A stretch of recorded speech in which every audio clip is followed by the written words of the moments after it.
9th class का math का MCQ जो बहुत इम्पोर्टेंट है, एक बार देख लीजिए। चलिए यहाँ क्वेश्चन नंबर 16 से, इससे पहले में हम लोग 1 से 15 तक बनाए हैं, तो यहाँ 16 नंबर से चल रहे हैं। यहाँ कह रहा है यदि किसी त्रिभुज का एक कोण 130 डिग्री है तो अन्य कोणों के समद्विभाजकों के बीच का कोण हो सकता है। तो यहाँ पर पहले हम लोग को एक त्रिभुज बनाना है। इसमें ए हो गया, यहाँ बी और यहाँ सी। इस कोण का मान लीजिए 130 डिग्री दिया हुआ है। आपको इन दोनों कोण के समद्विभाजक जो है वो ऐसे हैं, तो यहाँ O है। इस कोण का मान आपसे पूछ रहा है, BOC का मान पूछ रहा है। तो हम लोग इधर इसमें समद्विभाजक है, यानी ये पूरा कोण हमारा x है, ये पूरा कोण y है। तो हम लोग लिखते हैं कोण A प्लस कोण B प्लस कोण C बराबर 180 डिग्री। कोण A का मान 130 डिग्री है और कोण B का मान यहाँ y लिखा हुआ है, कोण C का मान x लिखा हुआ है, x बराबर 180 डिग्री। यानी कि यहाँ हमारा हो गया x प्लस y बराबर 180 माइनस 130 यानी कि 50 डिग्री। ये दोनों कोण का जोड़ हमारे पास 50 डिग्री आ गया और इनका समद्विभाजक है, मतलब दो बराबर भाग में बांट रहा है। तो ये हमारा इधर नीचे वाला x/2, इधर वाला भी x/2, y/2। तो यहाँ हम लोग दोनों तरफ दो दो से भाग कर रहे हैं, तो दो यहाँ से, दो यहाँ भी और दो यहाँ भी। तो x प्लस x/2 के लिए, इसके लिए हम लोग ये छोटा वाला कोण इधर से लिख रहे हैं, ये वाला कोण देखिए। तो कोण OC और B, और कोण Y के लिए हम लोग इधर नीचे वाला कोण लिख रहे हैं, तो कोण OB और C बराबर 25, यहाँ कट जाएगा तो 25 डिग्री। यानी कि कोण छोटा वाला त्रिभुज में हम लोग अब आ जाएंगे।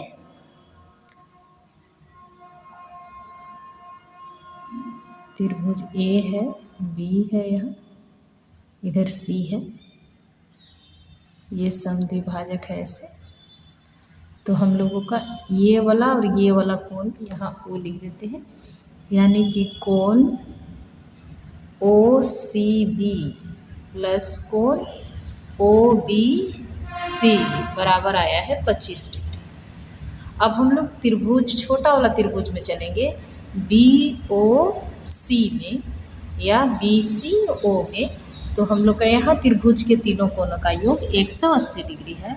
इसमें इस कोण का मान निकालना है, BOC का निकालना है।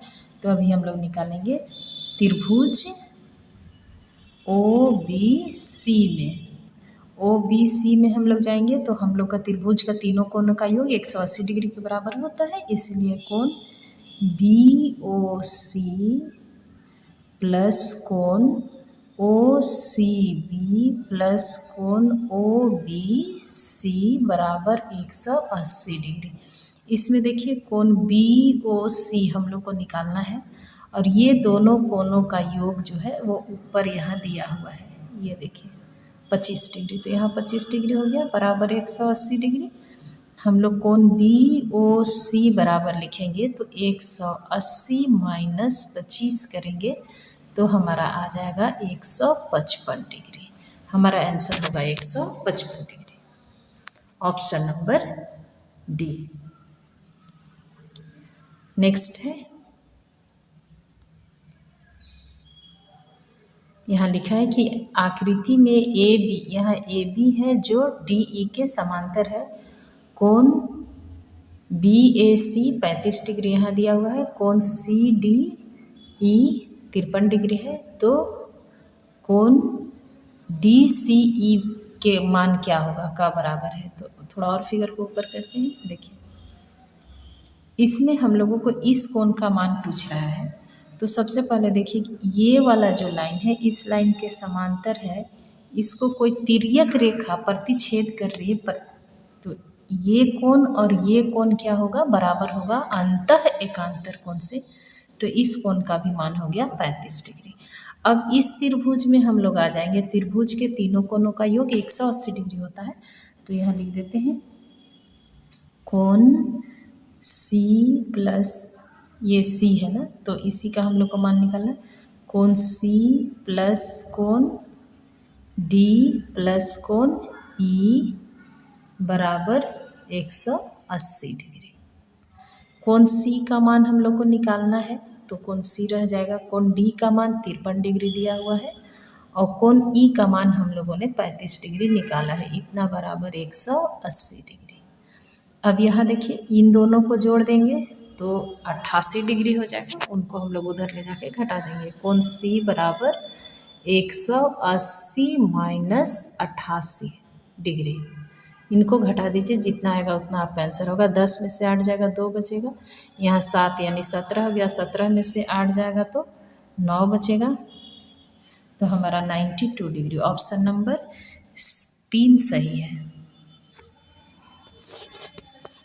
यहाँ देखिए ए बी पी बराबर, यहाँ त्रिभुज है, ये ए बी सी है, एक और त्रिभुज है जिसका नाम पी क्यू आर है। इसमें कह रहा है कि ए बी ये वाली भुजा जो है वो पी क्यू के बराबर है, बी सी जो है वो क्यू आर के बराबर है और सी ए जो है वो आर पी के बराबर है। यानी तीनों भुजा दूसरे त्रिभुज के तीनों भुजा के बराबर है, तो ये दोनों त्रिभुज सर्वांगसम हो जाएगा। कैसे लिखेंगे? त्रिभुज ए बी सी सर्वांगसम हो जाएगा त्रिभुज पी क्यू आर के। ए बी सी सर्वांगसम हो गया त्रिभुज पी क्यू आर के, तो 1 नंबर ऑप्शन सही है। नेक्स्ट देखिए, कह रहा है कि त्रिभुज ए बी सी में एक त्रिभुज है जिसमें ए बी बराबर बी सी है और कोण बी है। यहाँ ए हो गया, यहाँ बी है, यहाँ सी है, ये 70 डिग्री है और कह रहा है कि ए बी ये वाला भुजा जो है वो इस भुजा के बराबर है। तब कोण ए का मान कितना होगा? देखिए कोण ए और कोण सी दोनों बराबर हो जाएगा, क्योंकि इनके सामने वाला ये दोनों भुजा बराबर है ना, तो इस कोण के सामने वाला ये भुजा और इस कोण के सामने वाला ये भुजा, यानी कि बाकी जो दोनों कोण बचा है वो दोनों बराबर होगा, क्योंकि दोनों भुजा बराबर है तो उसके सम्मुख कोण भी बराबर होंगे। तो ये x ये भी x, तो हमारा हो गया 70 डिग्री प्लस x बराबर 180 डिग्री। तो यहाँ पर 2x बराबर 180 माइनस 70, यानी x बराबर यहाँ घट करके आ जाएगा 110 डिग्री। ये जो 2 है ये बटा में आ जाएगा, कट जाएगा ये 55 डिग्री, यानी x बराबर 55 डिग्री। तो यहाँ कोण A का मान भी 55 और कोण C का मान भी 55। तो यहाँ ऑप्शन नंबर देखिए कहाँ है, ऑप्शन नंबर 3 सही हो गया। क्वेश्चन नंबर 20, त्रिभुज DEF में त्रिभुज DEF में D जो है वो F के बराबर है। अब E से F ये वाला जो दिया हुआ वो 4 सेंटीमीटर है और DF ये वाला मान 5 सेंटीमीटर है। तब DE की लंबाई क्या होगी? DE की लंबाई इसमें देखिए, चूँकि DEF ऐसा है और D जो है वो F के बराबर है, ये D F के बराबर है, तो जब कोण बराबर है तो उसके सामने वाली भुजा भी बराबर होगी। यहाँ पर इसका मान दिया हुआ है 4 सेंटीमीटर, तो इस भुजा कोण के सामने वाला ये भुजा का भी मान हो जाएगा 4 सेंटीमीटर, चूँकि इसका 5 सेंटीमीटर दिया हुआ है, तो आंसर होगा 4 सेंटीमीटर, क्योंकि जिस त्रिभुज का कोण बराबर होता है उसके सम्मुख भुजा भी बराबर होती है। तो ऑप्शन नंबर 3 4 सेंटीमीटर होगा। त्रिभुज ABC के लिए निम्न में कौन सत्य है? किसी भी त्रिभुज के लिए, यहाँ ABC है, किसी भी 2 भुजा का मान जब हम लोग जोड़ते हैं तो तीसरी भुजा से अधिक होना चाहिए। तो जैसे यदि AB और BC को हम लोग जोड़ेंगे तो इसका मान बड़ा होना चाहिए किससे? AC से, यानी कि ये 2 भुजा का मान जोड़ करके ज़्यादा होना चाहिए AC से, तभी त्रिभुज का निर्माण होगा, यानी ऑप्शन नंबर 1 सही है। निम्न में से 22 नंबर देखिए, निम्न में से किसमें दोनों विकर्ण बराबर होते हैं? आयत के विकर्ण बराबर होते हैं। ये आयत का गुण भी है, आयत के विकर्ण बराबर होते हैं। देखिए समांतर चतुर्भुज ऐसा होता है तो ये वाला जो विकर्ण होता है वो लंबा हो जाता है, और समचतुर्भुज भी लगभग ऐसे ही है, तो उसमें भी एक भुजा विकर्ण बड़ी हो जाती है। तो इस तरह से आयत आंसर हो जाएगा ऑप्शन नंबर 3। नेक्स्ट है, एक चतुर्भुज के तीनों कोण 75 डिग्री, 90 डिग्री और 75 डिग्री है, तो इसका चौथा कोण क्या होगा? चतुर्भुज के चारों कोणों का योग 360 डिग्री होता है, तो कोण x एक यहाँ है और plus 75 degree plus 90 degree plus 75 degree बराबर है 360 डिग्री। इन तीनों को जोड़ करके 360 में घटा देना है, तो कोण x बराबर हो जाएगा 360 डिग्री माइनस, देखिए हो गया 240, यानी 75 75 ऐसे भी 150 हो गया, 150 और 90 जोड़ेंगे तो 240। अब इनको हम लोग घटा देंगे तो आ जाएगा 0 2 1 120 डिग्री। एक कोण का मान कितना हुआ? 120 डिग्री। ऑप्शन नंबर 4 सही है।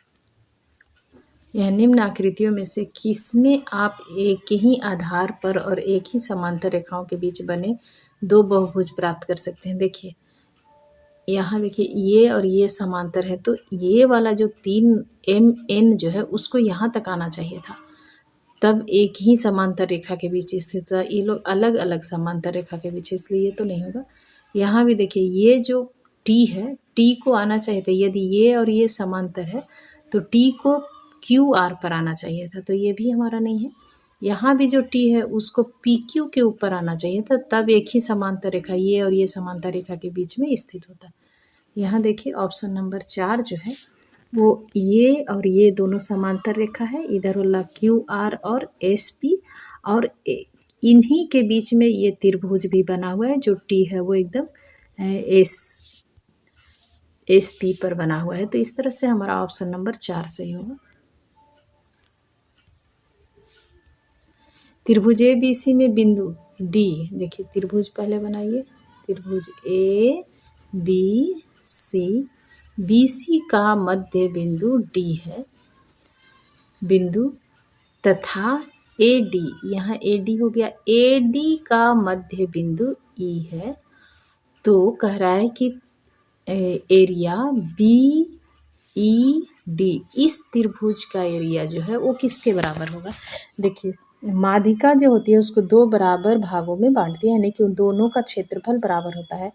तो AD जो माध्यिका हो गई वो ABD का क्षेत्रफल और ACD का क्षेत्रफल बराबर हो गया।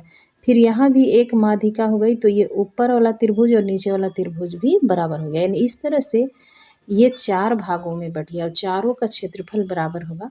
तो इसमें हम लोग का एक का पूछ रहा है, इसका पूछ रहा है, तो पूरा बड़ा वाला का चौथाई भाग, यानी 4 त्रिभुज बना, 1 2 3 और ये 4 बना है, तो बड़ा वाला में से एक भाग हो गया, यानी कि 1/4 गुने एरिया ऑफ त्रिभुज ABC हो जाएगा, यानी कि ABC का 1/4 भाग है। तो ऑप्शन नंबर A सही हो, एक सही होगा। आकृति में यदि कोण OAB ये कोण दिया हुआ है 40 डिग्री, तो कोण यहाँ पर कह रहा है हम लोगों को कौन पूछ रहा है? C ना, कोण ACB ये पूछ रहा है। तो सबसे पहले तो हम लोग को इस कोण का मान निकालना होगा। किसी भी वृत्त के ऊपर यदि केंद्र से कोई त्रिभुज ऐसा बना है इस तरह से, तो इसके बाद शेष भागों में जहाँ कहीं भी बनेगा, लेकिन इसका ये और ये दोनों जो किनारा है न A और B जो है वो वही होना चाहिए, इसी चाप पर A और B चाप पर ही बनना है। तो इधर शेष भागों में कहीं भी बनेगा तो उसका ये सब आपस में बराबर होंगे, ये जितना है और इस यहाँ जितना बना है उसका आधा कोण वहाँ बनता है। ये एक थ्योरम है कि शेष भाग में कहीं भी बनाएंगे तो इस कोण का आधा होगा, यानी O पर जितना कोण बनेगा उसका आधा कोण C होगा। तो सबसे पहले हम लोगों को कोण O निकालना है। तो O निकालने से पहले चूंकि OA और OB क्या है? वृत्त की त्रिज्या है, बराबर है, इसलिए इसके सम्मुख कोण बराबर हो जाएंगे। ये 40 है, मतलब ये भी हमारा कितना हो जाएगा? 40 हो जाएगा। अब त्रिभुज ओ ए बी में आते हैं तो त्रिभुज के तीनों कोनों का योग 180 डिग्री होता है। तो 40 प्लस कोण ओ, सीधा सीधा केवल कोण ओ लिखे हैं, और इस कोण का भी मान 40 हो गया तो प्लस 40 और बराबर हो जाएगा हमारा 180, और कोण ओ बराबर हो जाएगा 180 माइनस 80। 40 40 80 हो, दोनों को जोड़ेंगे तो हमारा आ जाएगा कोण ओ का मान 100 डिग्री आ गया। इस जगह में हमारा 100 डिग्री, तो जब यहाँ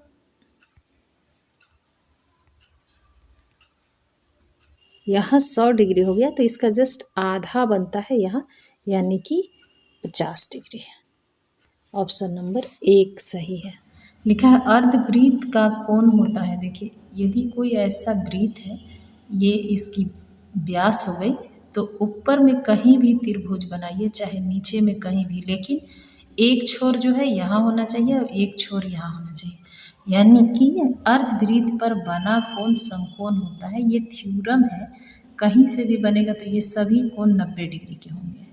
अर्धवृत्त पर बना कोण समकोण होता है। ऑप्शन नंबर आपका 3 है।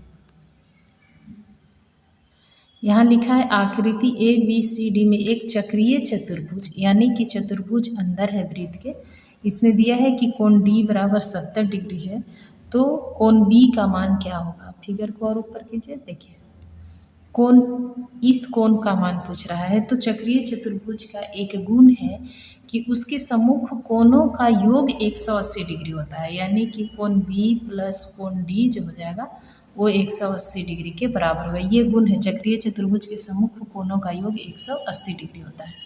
तो ये दोनों कोणों का मान हमारा 180 डिग्री के बराबर हो जाएगा।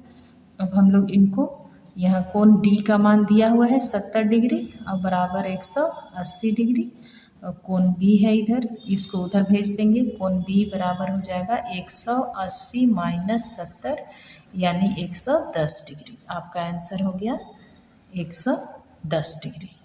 Option number 2। पटरी और प्रकार की सहायता से निम्न में से किस कोण की रचना संभव नहीं है। ये कोण 40 डिग्री को हम लोग नहीं बना सकते हैं। देखिए जिसको जैसे 60 को, ये 90 डिग्री हुआ ना, ये 60 का आधा आधा करते जाएंगे तो 30 होगा, 30 का आधा करेंगे तो 7.5 डिग्री, तो 30 प्लस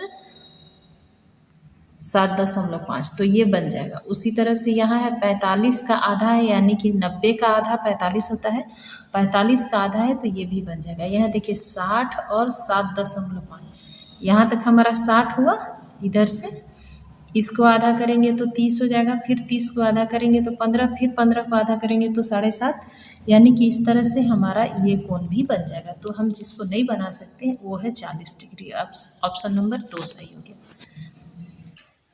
क्वेश्चन नंबर 30, 2√3 सेंटीमीटर भुजा वाले समबाहु त्रिभुज का क्षेत्रफल है, कितना होगा।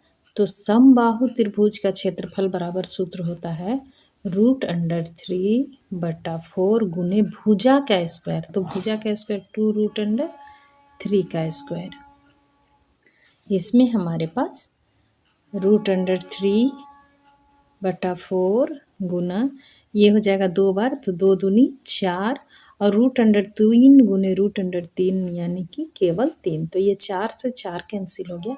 √3 का मान होता है 1.73, और कुछ भी उधर आगे जाने की ज़रूरत नहीं है, इंटू 3। अब इनको गुना करेंगे तो 3 तिहाई 9 और 7 तिहाई 21 का 1, हासिल बचेगा 2, 3 एकम 3 और 2 5, यानी कि इतना सेंटीमीटर स्क्वायर, 5.19 सेंटीमीटर स्क्वायर, यानी कि हमारा ऑप्शन नंबर इसमें दिख रहा है 1, पहला नंबर। तो 15 सेंटीमीटर, 20 सेंटीमीटर और 25 सेंटीमीटर भुजा वाले त्रिभुज का क्षेत्रफल ज्ञात कीजिए। इसमें त्रिभुज के तीनों भुजा का माप दिया है, तो हम लोग हीरोन का सूत्र से निकालेंगे। यहाँ सबसे पहले एस निकालेंगे, सेमी पेरीमीटर निकालना है, तो सबको जोड़ना है 15 जोड़ 20 जोड़ 25 बटा में 2। यहाँ हमारा मान आ जाएगा, सबको जोड़ने के बाद में यहाँ 0 हो गया, यानी 60 आ जाएगा, सीधा सीधा इतना बटा 2, तो एस का मान हो गया 30। अब हम लोग सूत्र लिखेंगे। क्षेत्रफल बराबर त्रिभुज का क्षेत्रफल बराबर हमारे पास हो जाएगा root under S into S minus A S minus B और एस माइनस सी। ये सूत्र है S minus A S minus B S minus C. S का मान हमारा 30 आया है तो यहाँ रखेंगे 30 और 30 माइनस 15, पहली भुजा को घटाइए 30 माइनस 15, उसके बाद हो जाएगा 30 माइनस 20 और नीचे लिख दे रहा है, इधर जगह नहीं है तो 30 माइनस 25, सबको घटा करके लिखना है। यहाँ तो रूट अंडर 30 तो रहेगा ही, यहाँ 30 में से 15 गया तो 15 बच गया, यहाँ 30 में से 20 गया तो 10 बच गया और यहाँ 30 में से 25 चला गया तो 5 बच गया, यानी कि 5 10 15 और 30 बचा है हम लोग का। त्रिभुज का क्षेत्रफल बराबर हो गया, यहाँ 30 है और 15 है, 10 है और 5 है, इस तरह से। ये सेंटीमीटर स्क्वायर में आएगा, सेंटीमीटर में दिया है तो इधर सेंटीमीटर स्क्वायर रूट के बाहर लिख देंगे सेंटीमीटर स्क्वायर। यहाँ देखिए इनको हम लोग खंड करेंगे, कितना हो जाएगा 3 गुने 10 हो गया 30, यहाँ करेंगे तो 5 तिहाई 15, 3 गुने 5, यहाँ 10 को ऐसे ही छोड़ दीजिए और गुना में 5। अब देखिए ये 3 1 और 1 2, 2 जोड़ा लग करके 1 बाहर आ गया 3, 5 2 ठो है 1 बाहर आ जाएगा, इसमें 10 देखिए 5 5 2 ठो था 1 बाहर आया, 10 10 भी 2 2 2 है तो 1 बाहर आ जाएगा, यानी कि रूट से बाहर आ गया तो 15 गुने 10 यानी 150 सेंटीमीटर स्क्वायर। ऑप्शन नंबर 2 सही है, 150 सेंटीमीटर स्क्वायर। एक घनाभ जिसकी लंबाई 15 सेंटीमीटर, चौड़ाई 10 सेंटीमीटर और ऊंचाई 20 सेंटीमीटर, कुल पृष्ठीय क्षेत्रफल। घनाभ का कुल पृष्ठीय क्षेत्रफल बराबर हमारा होता है 2 into L into B plus B into H plus H into L. तो इसमें 2 तो 2 है, एल का लंबाई का मान 15 है, 15 गुने बी का मान 10 प्लस बी का मान 10 गुने ऊंचाई 20 है, 20 हो गया प्लस ऊंचाई 20 और लंबाई हो गया 15, इतना सेंटीमीटर स्क्वायर। इनको गुना करना है, 2 रहेगा, यहाँ 15 गुने 10 150 हो गया, यहाँ 10 गुने 20 200 हो गया और यहाँ 15 गुने 20 करेंगे तो 300, इतना। अब सबको जोड़िए 300 200 500 6 और 6.5 यानी 2 गुने 650 सेंटीमीटर स्क्वायर। अब इनको गुना कर देना है, यानी 0 हो जाएगा और 5 दूनी 10 का 0 हासिल 1, 6 दूनी 12 और 1 13, यानी 1300 centimetre square. Option number 3 1300 centimetre square. यह एक गोला जिसकी त्रिज्या 7 सेंटीमीटर का पृष्ठीय क्षेत्रफल, गोले का पृष्ठीय क्षेत्रफल बराबर होता है 4 पाई आर स्क्वायर। गोले का पृष्ठीय क्षेत्रफल है तो 4 पाई आर स्क्वायर, 4 हो गया, पाई का मान 22/7, आर का मान 7 है तो 7 गुने 7 सेंटीमीटर स्क्वायर। ये 7 से 7 एक कैंसिल हो गया, यहाँ 4 दूनी 8 8 हो जाएगा, 8 को 7 से गुना करेंगे 88 गुने 7 सेंटीमीटर स्क्वायर। तो यहाँ हो जाएगा 8 7 56 की 6 हासिल बचेगा 5 और 56 और 5 61, यानी कि 616 सेंटीमीटर स्क्वायर। देखिए 616 सेंटीमीटर स्क्वायर, ऑप्शन नंबर 1 सही है। यहाँ एक शंकु जिसकी त्रिज्या 7 सेंटीमीटर, तिर्यक ऊंचाई 10 सेंटीमीटर का वक्र पृष्ठीय क्षेत्रफल। शंकु का वक्र पृष्ठीय क्षेत्रफल बराबर सूत्र है पाई आर एल। पाई का मान 22/7, आर का मान 7 सेंटीमीटर और एल का मान 10 सेंटीमीटर। ये 7 से 7 कट जाएगा, यानी कि 220 सेंटीमीटर स्क्वायर। यहाँ 220 सेंटीमीटर स्क्वायर, ऑप्शन नंबर 1 सही है। एक शंकु जिसकी ऊंचाई दिया हुआ है, देखिए ये शंकु है ऐसा, इस शंकु का हाइट दिया हुआ है 7 सेंटीमीटर और त्रिज्या दिया हुआ है 6 सेंटीमीटर। निकालना है आयतन। आयतन निकालने के लिए सूत्र है 1/3 गुने पाई आर स्क्वायर गुने एच। तो यहाँ हो जाएगा 1/3, पाई का मान हो जाएगा 22/7, आर का मान है 6 यानी 6 गुने 6 और गुना एच का मान है 7, इतना सेंटीमीटर क्यूब। ये 7 से एक 7 कट गया, 3 दूनी 6, 2 बार में कट जाएगा। गुना कर देंगे, कितना हो जाएगा, यहाँ हो जाएगा 44 और गुना 6 से गुना करेंगे, 6 चौके 24 के 4, हासिल बचेगा 2, 24 और 2 26, यानी 264 सेंटीमीटर क्यूब। ऑप्शन नंबर 3 सही है, 264 सेंटीमीटर क्यूब। एक घनाभ जिसकी लंबाई 6 सेंटीमीटर, चौड़ाई 5 सेंटीमीटर, ऊंचाई 4.5 सेंटीमीटर है का आयतन।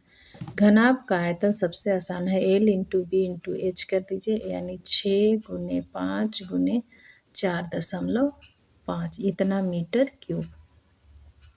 6×5 30 हो गया, 30 गुने 4.5 मीटर क्यूब है। तो यहाँ हो जाएगा 0, 5 तिहाई 15, अब 4 तिहाई 12 और 1 13, 4 तिहाई 12 और 1 13, यहाँ 1350 हुआ।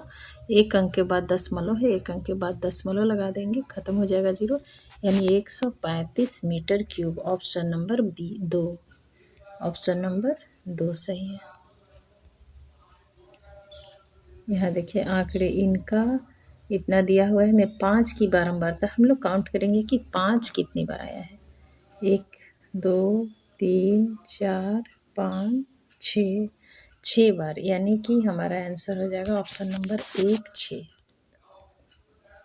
मिलान चिन्ह में ये एक बंडल 5 का होता है, ये 5 का, 5 5 10 और 1 11, ये 11 को दर्शा रहा है ना बारंबारता, तो ऑप्शन नंबर 3 सही है।